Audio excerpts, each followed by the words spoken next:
Hi, welcome to In Truth News. My name is Jolie Gonzalez-Padilla, and I am your Hispanic Conservative Patriot. So happy you joined us. Stay tuned for more news. The Viper here with In Truth News, where truth is in the news. Got some things to share with you. Hold on and get ready for the ride.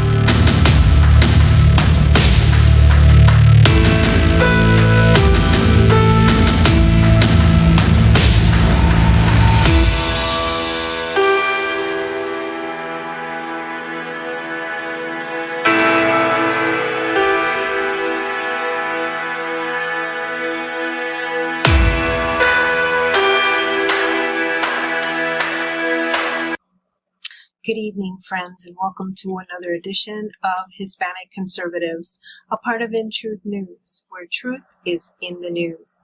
Please remember to like, share, and comment. And now, our first story is about a very rare disorder. Now, us Christians know that if we see something that looks demonic, chances are that it is demonic. But mainstream media and doctors and probably even the government are scrambling to find an explanation for people that are actually seeing demonic activity and demonic faces. People transforming into probably what they truly are. Check out this story.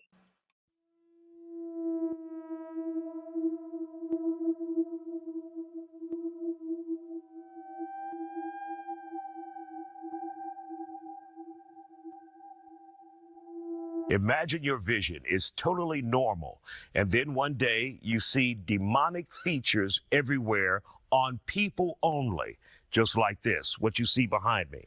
Now, that's a reality for a man named Victor Shera. He has extremely rare yet terrifying disorder called PMO, and it's commonly known as, or now known because people didn't know about it at first. It's called the demon face syndrome. People with the condition see parts of other people's faces distorted in shape, texture, position, or color. For Shera, that means grotesque, grimace, elongated eyes, and deeply etched scars. Also pointed ears. There are 75 known cases of the disorder. My next guest, well, we talk about it, and he is kind of skeptical, but he says there's some proof. And joining us now here on The Factor Uncensored, we have with us Dr. Nick Hardy. Dr. Nick, you know, I'm always looking for the weird and the different, and I think I found it today. And this condition, we're told, is called demon face syndrome. Now, it's when an individual sees someone and their face seems distorted, almost satanic, demon-like. Have you ever heard of such a thing? I haven't. And to your point, when I saw that only 75 cases have been reported, I said, ooh, we really looked high and low to find this one. But I have not heard of this one before. Doesn't mean that it's not valid. Doesn't mean that it's not real. I just haven't heard it. This is the first time that I've heard about this disorder. And 75 cases in a world of billions of people, that's pretty low, right? It is. It's extremely low. And truthfully, I need to look and see what the threshold is before it even comes up on people's radar, at least from a medical perspective. But I'll say this, they say 75 reported. That means that there could be more people, but just out of fear of, embarrassment, or what does this look like? What do people think? I mean, am I crazy? Did I, eat something bad? Is this temporary? I mean, just all the thoughts and feelings that come along with, this being. How are they describing this so-called demon face syndrome? What is it exactly from what you've been able to ascertain? Yeah, so what I've seen is basically this is a disorder that when people look at others, there's this distorted view that creates a demon-like figure. And so, some of their eyes may kind of spread out. There may be distortions on their skin. And this only happens when they're looking at people. I don't think that they said that they saw the same imagery when they looked at a sheet of paper. And so it's happening in real time, according to some of these reports. And I think they examined and they used in one of the case studies a Tennessee truck driver who said he began seeing people's faces and they looked like demons back in 2020. And the term schizophrenia has been tossed around. Where does that fit in? It doesn't fit in here because in this situation, this is just visual distortion, whereas with schizophrenia, a lot of times people have delusional thoughts and beliefs. And so they may see it, but then there's a narrative that goes along with it that, creates a story around what could be happening, some hallucination. This is just seeing things that don't look normal. So totally different than schizophrenia. Wow. It's kind of like I don't even know what to do with this, but I'm so interested in it if people are actually seeing others who look like demons just visually, because that could lead to some mental issues. If you think people are demons around you, that would affect your brain. Oh, 100%. I mean, even just how you respond to someone that is your roommate versus a demon that's coming in your room. Right. Totally different. But I'll say this, when I was reading about this, one of the things that I do think from a mental health perspective that we have to be careful of is even labeling it demon could push people away who could be suffering from this disorder. And if you think that story was crazy, check out this other story. A federal judge just ruled that an illegal immigrant can carry guns. Yes, that's right. That's what I said.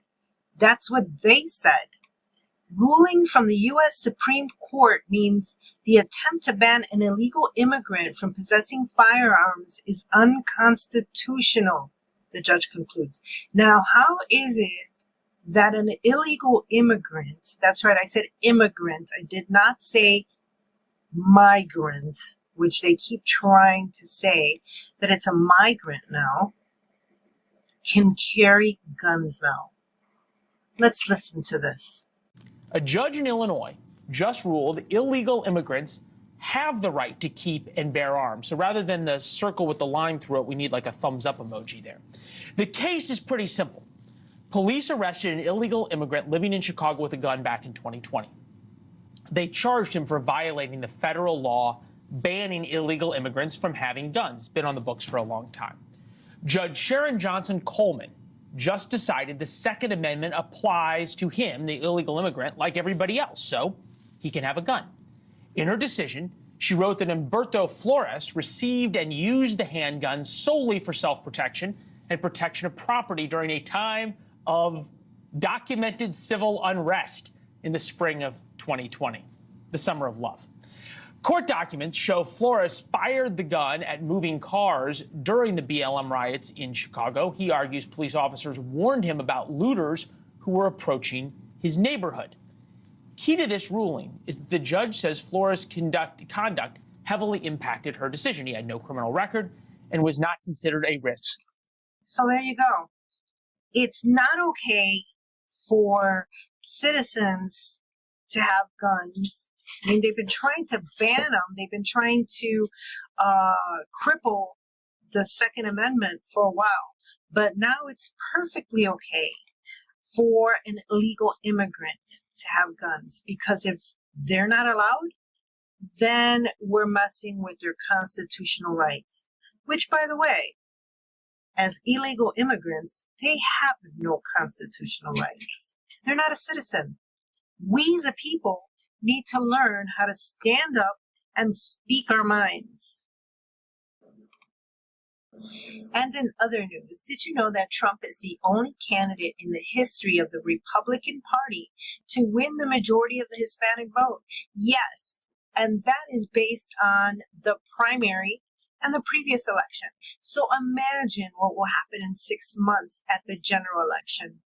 Young Commissioner Kevin Cabrera is Trump's main consultant among Miami Latinos. He is the son of Cuban immigrants, and he defends Trump's message on the border, gives details of the growing Hispanic support for Republicans. Now, as Hispanic conservatives, we know that this is a momentous moment. This is something that we've been working on for many years now to awaken our Hispanic communities to the truth about Republicans and the truth about Democrats. That's all for now, friends. But in closing, I want to share this special video with you. It's one of my favorite ones about Trump because it comes straight from a former mainstream media professional, someone who decided to be honest with people and shared some insightful, key facts that mainstream media misinformed us on for many years on Trump. Hope you enjoy it, and please follow us on intruthnews.com. We love you, God bless you, and God bless America. One is the historic trend of major media mistakes in the era of Trump, forming a disturbing pattern. And now, the President and First Lady of the United States will take their first dance. The tone was set on President Trump's first official day in office. CNN claimed Nancy Sinatra was not happy about her father Frank Sinatra's song My Way being used at Trump's inauguration. I did it my way. Nancy Sinatra responded on Twitter, "That's not true. I never said that. Why do you lie, CNN? Actually, I'm wishing him the best." Meantime, Time incorrectly reported that President Trump had removed the bust statue of Martin Luther King Jr. from the Oval Office. That false news went viral. In February 2017, TMZ reported Trump had changed the name Black History Month to African American History Month, implying the change was racist. In fact, it turns out Presidents Obama, George W. Bush, and Clinton all called Black History Month African American History Month. Also, the Washington Post reported on the cabinet battle over Trump's immigration order. The article was repeatedly updated to note that one of the reported meetings did not actually occur, a conference call did not happen as described in the article, and actions attributed to Trump were actually carried out by his chief of staff. And the New York Times reported on supposed contacts between Trump campaign staff and senior Russian intelligence officials. FBI Director James Comey later testified it was not true. That report by the New York Times was not true. Is that a fair statement? In the main, it was not true. In May, the BBC and The Guardian reported because Trump wasn't wearing headsets, he didn't bother to listen to the translation of a speech by Italy's prime minister. But Trump was wearing his earpiece in his right ear, as always, said the White House. In June 2017, NBC News reported that Russian President Putin said he had compromising information about Trump. Actually, Putin said the opposite. Do you have something damaging on our president? Well, this is just another load of nonsense. Where would we get this information from? CNN and ABC falsely reported that FBI Director Comey was going to refute Donald Trump's claim that Comey told Trump 3 times he wasn't under investigation. Instead, Comey confirmed Trump's claim under oath. It appears that you actually volunteered that assurance. Is that correct? That's correct. CNN retracted a report claiming Congress was investigating a Russian investment fund with ties to Trump officials. Newsweek reported Poland's First Lady refused to shake Trump's hand, but later acknowledged she did. CNN edited a video to make it appear as though Trump impatiently dumped a box of fish food into the water in Japan. The full video showed Trump had simply followed the lead of Japan's prime minister.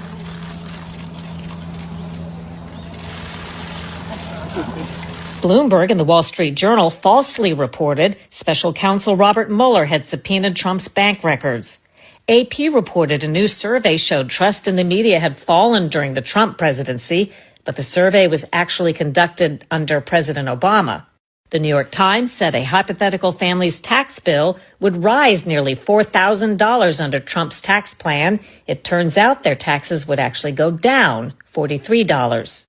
The New York Times and CNN shared a story with photos of immigrant children in cages. It turns out the photos were from 2014, during the Obama administration. In December 2018, NBC reported Trump was the first president since 2002 not to visit the troops at Christmas time. But Trump actually left the White House on Christmas to visit troops in Iraq. ABC aired video purportedly showing a slaughter and horrific report of atrocities against Kurds by Turkey after President Trump withdrew U.S. troops. This video right here appearing to show Turkey's military bombing Kurd civilians in a Syrian border town. But the video was file tape of a training video in the U.S. In November 2019, Newsweek falsely reported that President Trump was spending Thanksgiving golfing in Florida. He was actually in Afghanistan serving dinner to U.S. troops. Good morning. CBS aired a story in March of 2020 supposedly showing a New York hospital crowded with coronavirus patients. It's all hands on deck in America's hospitals. It was actually file tape from Italy. A week later, CBS News mistakenly used the Italy video again. And those are just a few examples. Slanted examines what's behind this trend and also takes a deep dive into the very public devolution of the New York Times and CNN, where I used to work. This is it for right now, but let me give you a word of advice.